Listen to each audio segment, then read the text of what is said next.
जी हाँ दोस्तों, supreme court में बिहार एसआईआर पर चुनाव आयोग ने टेके घुटने। क्या करेगी अब मोदी सरकार? बहुत स्वागत है आप सभी का। आप देख रहे हैं द राजनीति का विशेष सेगमेंट खबर और विश्लेषण। मैं हूं जब्बार खान। दोस्तों, अचानक ऐसा क्या हुआ कि एक बार फिर से सुप्रीम कोर्ट में चुनाव आयोग को बैकफुट पर जाना पड़ा और घुटने टेकने पड़े? आखिर एडीआर ने सुप्रीम कोर्ट में ऐसा कौन सा नया कदम उठाया जिसकी बुनियाद पर चुनाव आयोग की हेकड़ी निकलती हुई दिख रही है? विस्तार से आपको बताते हैं दोस्तों, अंत तक इसे जरूर देखें। दोस्तों, बिहार विधानसभा चुनाव से पहले मतदाता सूची के पुनरीक्षण को लेकर के जिस किस्म का हंगामा पूरे देश के अंदर हुआ, और ऐसे में मोदी सरकार ने एक सुनहरा मौका समझते हुए इसे पहले से चली आ रही किसी खुन्नस में उपराष्ट्रपति जगदीप धनखड़ से कथित तौर पर इस्तीफा ले लिया जबरन।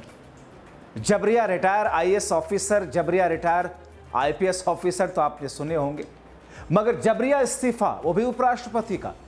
जाहिर तौर पर कहां एसआईआर वसाईआर पुनरीक्षण सब कुछ भूल भाल करके देश जगदीप धनखड़ के इस्तीफे की मुद्दे पर आ गया। अब ऐसी स्थिति में चुनाव आयोग को लगा कि मौका सही है।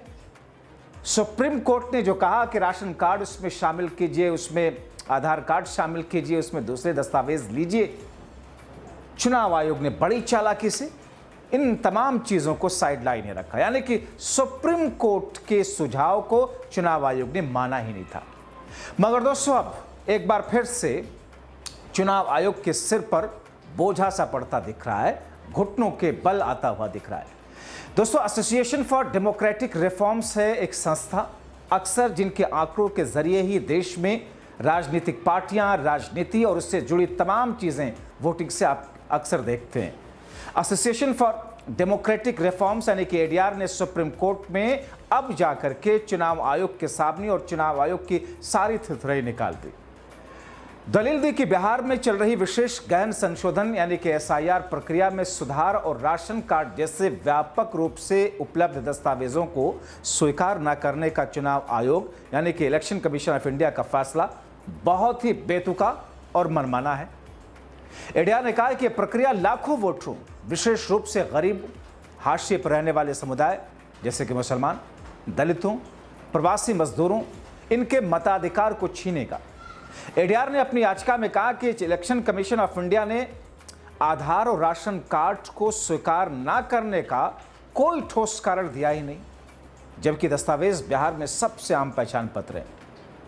अब देखिए दोस्तों कि वो आधार कार्ड जिसे हर जगह मांगा जाता है, वो आधार कार्ड, कोई भी आप डॉक्यूमेंट्स बनाने जाते हैं, किसी भी चीज़ का कागज़, तो सबसे पहले आपका आधार कार्ड ही लिया जाता है, या ज़रूरत होती है तो पैन कार्ड होता है, सबसे प्रमुख वोटर आईडी कार्ड। लेकिन और अभी तक जो वोटर आईडी कार्ड बन भी रहे थे, उसमें सिर्फ आधार कार्ड लगा करके लोग वोटर आईडी कार्ड बनवा रहे थे, हालांकि वो मैंडेटरी नहीं था आधार कार्ड। लेकिन अब Aadhaar card, ration card, job card, मनरेगा कार्ड, जो सारे कॉमन दस्तावेज हैं, उन्हीं को बाहर कर दिया। बाहर किया नहीं, बाहर कराया गया। ऐसे ही जैसे इस्तीफा हुआ नहीं, इस्तीफा धनखड़ साहब से लिया गया। दोस्तों, याचिका में कहा गया कि आधार, जिसे स्थायी निवास प्रमाण पत्र, ओबीसी एससी एसटी प्रमाण पत्र, पासपोर्ट प्राप्त करने के लिए स्वीकार किया जाता है, इसे एसआईआर में शामिल न करना निराधार है। यानी कि आपको पासपोर्ट बनवाना हो तो आधार कार्ड लगेगा, पासपोर्ट आधार कार्ड से बन जाएगा। निवास प्रमाण पत्र बनाना हो, डोमिसाइल, आपका आधार कार्ड लगेगा, आधार कार्ड से बन जाएगा। दूसरे कागजात बनवाने हो, आधार कार्ड दीजिए, बन जाएगा। लेकिन अब इन पूरी प्रक्रिया में चुनाव आयोग क्या कर रहा है? उन कागजात तो मांग रहा है जिन्हें आप आधार कार्ड से बनवा रहे हैं, लेकिन आधार कार्ड ही क्यों नहीं मान रहा? दोस्तों, चलो, इलेक्शन कमीशन द्वारा स्वीकृत 11 दस्तावेज जैसे कि पासपोर्ट, जन्म प्रमाण पत्र, मैट्रिकुलेशन सर्टिफिकेट, जाली दस्तावेजों के आधार पर बनाए जा सकते हैं और बनाए गए हैं, जिसका भंडाफोड़ अक्सर हुआ है। फिर आधार को खारिज क्यों किया गया? एडीआर ने आरोप लगाया कि एसआईआर प्रक्रिया में कोई स्पष्ट प्रक्रिया या दिशा निर्देश नहीं है। निर्वाचन पंजीकरण अधिकारी यानी कि एआरओ, जो कि एसडीएम होते हैं, असीमित और अनियंत्रित अधिकार दिए गए, जिसे और जिसके कारण वोटरों का नाम हटाने में मनमानी की जा रही है। बिहार जैसे राज्य में जहां गरीब, अशिक्षा और गरीबी, कम दस्तावेजीकरण की समस्या जहां पर है, एसआईआर के सख्त समय सीमा जो कि 25 जुलाई तक जो था खत्म हो चुका है, लाखों वोटरों को उनके मताधिकार से वंचित किया जा रहा है। अब ऐसी स्थिति में दोस्तों चेतावनी ये दी गई, बिहार में करीब 3 करोड़ वोटर, विशेष रूप से वो जो 2003 की सूची में नहीं है या जिनके पास जन्म प्रमाण पत्र नहीं है, मतदाता सूची से हटाए जा रहे हैं बिहार में केवल, क्योंकि दोस्तों अभी लिस्टिंग जो होगी 1 अगस्त को अपलोड होगा, उसमें किसका नाम आता है किसका नाम नहीं आता है। बिहार में केवल 2.5% लोगों के पास पासपोर्ट है, 14% लोगों के पास मैट्रिकुलेशन सर्टिफिकेट है। ऐसे में ये पूरी की पूरी प्रक्रिया गरीबों, कमज़ोर वर्ग के लिए खतरनाक है। सुप्रीम कोर्ट से इलेक्शन कमीशन के 24 जून के आदेश को रद्द करने की फिर से मांग की गई ताकि वोटरों के अधिकार की रक्षा हो। इस मामले में सुप्रीम कोर्ट का फैसला न केवल बिहार बल्कि पूरे देश की लोकतांत्रिक प्रक्रिया के लिए अहम होगा। आपको जल्दी से बताएं कि दोस्तों जवाब क्या देता है इलेक्शन कमीशन। वो कहता है 21 जुलाई को सुप्रीम कोर्ट में दाखिल अपने हलफनामे में उसने कहा कि आधार केवल पहचान का प्रमाण है, ना कि नागरिकता का। तो अब चुनाव आयोग को कौन समझाए? क्या वाकई ये चुनाव आयोग ही है जो एक तरफा इस तरीके से सत्ता पक्ष के लिए अपनी पॉलिसीज बनाकर नीति नए नियम बना रहा है? क्या वाकई ऐसा लग रहा है कि चुनाव आयोग वही चुनाव आयोग है? चुनाव आयोग का जिक्र आता है तो आपके जहन में टी.एन. शेषन याद आते हैं, मुख्य चुनाव आयुक्त, जिन्होंने जिस अंदाज का रिफॉर्म किया था, जिस अंदाज के कड़े तेवर अपनाए थे, जिस अंदाज के कड़े कदम उठाए थे, इवन कि उस वक्त सरकार के खिलाफ भी, आज सोच करके इस चुनाव आयोग या मुख्य चुनाव आयुक्त की अकल ठिकाने आ जाएंगी। मगर शायद खैर, चुनाव आयोग ने यह भी दावा किया कि राशन कार्ड में व्यापक धोखाधड़ी के कारण इसे स्वीकार नहीं किया गया। कौन बनवाता है आधार कार्ड? कौन बनवाता है राशन कार्ड? कौन सरकार बनवाती है? किस एजेंसी के तहत आती है? आप उन सरकार से, आप उस एजेंसी से कहिए ना कि साहब आप अपनी चीज़ों को दुरुस्त कीजिए, हमें इसी आधार कार्ड से, इन्हीं कागजात से पुनरीक्षण करना है और उसमें गड़बड़ियां हैं, आप ठीक करवाएं ताकि हम उसका इस्तेमाल कर सकें। चुनाव आयोग ही कह रहा है कि भैया हम ही ठीक कराएंगे, नागरिक कौन है देश का हम ही बताएंगे। केंद्र सरकार के 7 मार्च 2025 की प्रेस रिलीज का हवाला उस भी वो देता है जिसमें 5 करोड़ फर्जी राशन कार्ड हटाने की बात कही गई है। अब दोस्तों फर्जी राशन कार्ड, फर्जी इलेक्शन आईडी कार्ड बहुत सारे, कई बार लोग एक जगह में रहते हैं, दूसरी जगह जाते हैं, वहाँ पर अपना इलेक्शन आईडी कार्ड बनवाते हैं और फिर पहले वाले को सबमिट नहीं करते हैं। तो इसका तरीका ढूंढने की ज़रूरत है। आपके पास में एपिक नंबर है उस इलेक्शन आईडी कार्ड पर, कोई इस बात को लेकर बात ही नहीं कर रहा। उस एपिक नंबर देश में एक ही हो सकता है।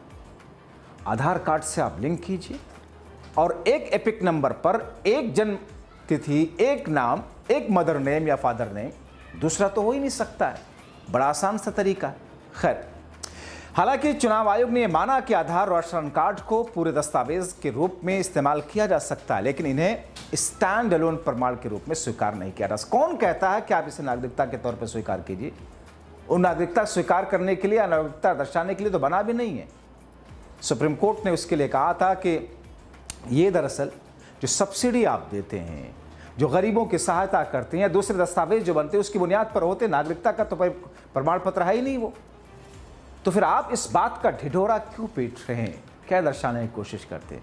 यानी कि सुप्रीम कोर्ट की सलाह को भी चुनाव आयोग ने दरकिनार कर दिया। सुप्रीम कोर्ट ने कहा था कि साहब आप इसको शामिल कर लीजिए, मगर दरकिनार कर दिया। सवाल यह है कि किसके दबाव में? 10 जुलाई को सुप्रीम कोर्ट ने एसआईआर प्रक्रिया को रोकने से इनकार कर दिया, लेकिन चुनाव आयोग से Aadhaar, ration card, electoral photo, identity card, EPIC को स्वीकार करने का पर विचार करने को कहा।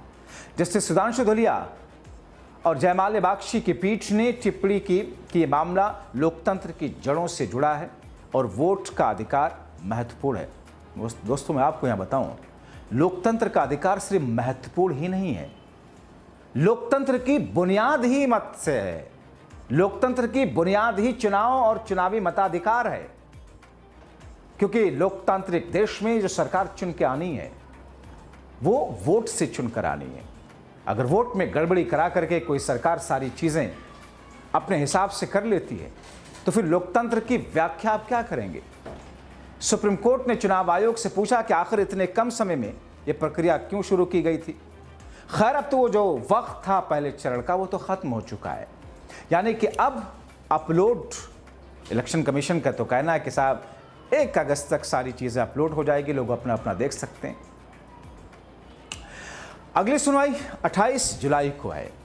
28 जुलाई बहुत महत्वपूर्ण दिन। चुनाव आयोग अदालत के सवालों पर स्पष्ट बात फिलहाल कर नहीं रहा। 28 तारीख को सुप्रीम कोर्ट क्या इस पर कोई बड़ा हैमर चलाएगा? सवाल यह है कि आयोग किसके दबाव में ऐसा कर रहा है कि न राशन कार्ड लेना, दूसरी चीजें क्यों कर रहा है? जबकि देखा जाए तो विपक्षी दल आरजेडी, कांग्रेस, टीएमसी समेत सभी विपक्षी पार्टियों ने वोटरों का दमन करने का हथियार बताया। मनोज झा की बात आपको याद होगी। यह प्रक्रिया मुस्लिम, दलित, गरीब, प्रवासियों को निशाना बना रही। टीएमसी सांसद महुआ मित्रा असंवैधानिक जिन्होंने बताया था, बीजेपी के इशारे पर उठाया गया, बताया गया कई बार। एक्स पर कई यूजर्स ने एसआईआर को एनआरसी का बैकडोर और लोकतंत्र पर हमला बताया। अब इस दरमियान चुनाव आयोग के दावों और आंकड़ों की बात करें तो ईसीआई ने, इलेक्शन कमीशन ऑफ इंडिया ने दावा किया कि पुनरीक्षण का पहला चरण पूरा है। 66 लाख मतदाता मसौदा मतदाता सूची में शामिल नहीं होंगे, यानी कि 66 लाख छट रहे हैं। 7.23 यानी कि 7 करोड़ 23 लाख मतदाताओं के फॉर्म प्राप्त हुए, चुनाव आयोग का कहना, और उनका डिजिटलीकरण हो चुका है और उनके नाम, सभी नाम 1 अगस्त को मसौदा मतदाता सूची में प्रकाशित किए जाएंगे। गलत तरीके से नाम शामिल किए जाने या बाहर किए जाने का कोई भी दावा 1 सितंबर तक दायर किया जा सकता है। चुनाव आयोग ने कहा कि 2003 की वोटर सूची में शामिल लोगों को केवल प्री फील्ड फॉर्म जमा करना है, जबकि नए वोटरों को 11 दस्तावेजों में से एक के साथ नागरिकता साबित करनी होगी। 2 अगस्त से दावे और आपत्तियां स्वीकार की जाएंगी। अंतिम सूची 30 सितंबर को प्रकाशित होनी है। मगर ये तो चुनाव आयोग की वही बात है जिसे वो किसी रिकॉर्डेड कैसेट की तरह प्ले कर रहा है। इसके पीछे की सच्चाई का खुलासा सुप्रीम कोर्ट में एडीआर ने कर दिया। सवाल ये, किसके दबाव में? सुप्रीम कोर्ट की पिछली सुनवाई पर दिए सुझाव को मानने से चुनाव आयोग ने इनकार क्यों किया? तो अब जबकि सुप्रीम कोर्ट में एक बार फिर से चुनाव आयोग की फजीहत हुई है, आगे 28 तारीख को सुप्रीम कोर्ट फैसला क्या सुनाएगा, देखना अहम होगा। आप क्या सोचते हैं? राय जरूर दें।